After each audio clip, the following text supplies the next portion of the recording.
abusing women in any form is not correct. I'm somebody who's had item songs in my film, and there has been objectification as a result of that, and I apologize.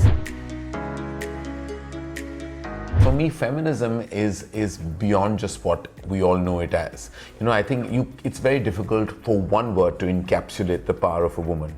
Having been brought up by a very strong woman, having been raised with very wonderful and progressive aunts, progressiveness is something that was in my DNA. So to me, it is an organic truth. It's my instinct to be a feminist, to be a progressive man with a strong slant to what women can achieve in this world.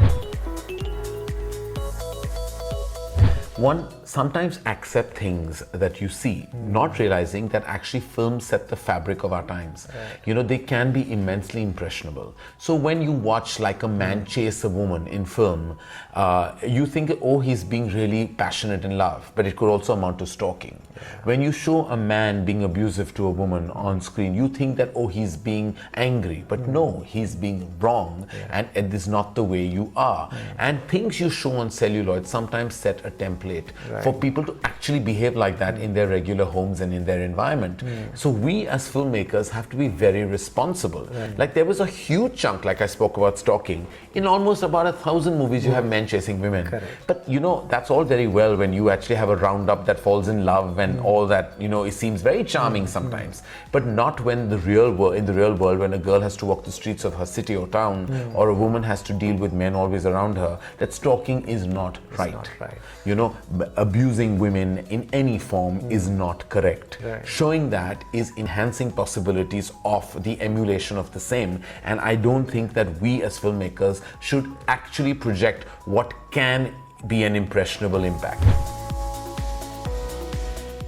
I'm somebody who's had item songs in my film, and there has been objectification as a result of that, and I apologize because I never thought of it that way. And there is an evolution, I feel like, when I have projected a song where there is what you know as an item song, and there is a just objectification of it, and I feel very responsible that I wouldn't do it again. So from a certain point of time in the last couple of years, I'll be very conscious and not have those situations in my film, because to me, I'm looking at, oh, it's a super hit song, she's a glamorous looking girl, she looks sexy and stunning. But the moment you put a woman in a space where you have 1,000 men looking at her lecherously or lustingly, it's setting the wrong example.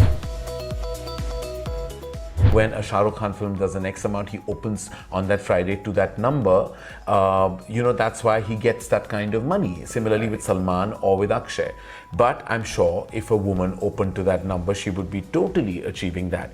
But then you would argue, but you don't give women the chance. And that is, yes, a point of argument, that women are never given a helm in that big scale. Everything big scale is led by a man invariably, and yes, that has, but everything is changing. The old order changes, yielding place to new, and tomorrow it's about content. So yes, it is going to all change. All this discussion, I think, is healthy. Discussions on pay parity, discussions on gender equality, discussions on empowerment of women. I think this conversation is really integral, because all it's really doing is bringing some truths to the surface, which is you cannot ignore, you cannot deny, and you certainly cannot thumb down the power and impact of women in this society. Subscribe to our YouTube channel and hit the bell icon so that you don't miss any videos by us.